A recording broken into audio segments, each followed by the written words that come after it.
Negative தள்ளிட்டு positive எனர்ஜியில் ஓடுற மாதிரி வைக்கிறது தான் இந்த குண்டலினி.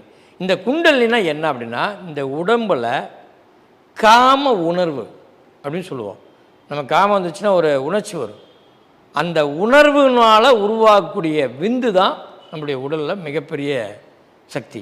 அந்த விந்து ஒரு இடத்துக்கு போய் சேரும்போது அது உருண்டைன்னு சொல்லுவோம். அந்த உருண்டையை மீண்டும் அனல் காற்று மூலியமாக கரைத்து ஆவியாக மேலே கொண்டாடும்போது தான் அது குண்டலினி. அந்த குண்டலினிங்கிறத நம்ம சொல்கிறோம் குண்டலனி அப்படின்னு சொல்கிறோம். அதனால் நீங்கள் பாருங்கள் புரியும். உருண்டையாக இருப்பதை அனல் காற்று மூலம் கரைத்து வரும்போது அது நீ அப்படின்னு சொல்லக்கூடியது. அப்போ குண்டலினிங்கிற ஒரு சக்தி ஒரு அனல் காற்று தான். அப்போ இந்த அனல் காற்றை சரியான முறையில் கொண்டு போகிறது தான் குண்டலினுடைய சக்தி. அப்போ இறைவனை எப்படி உணர முடியும்?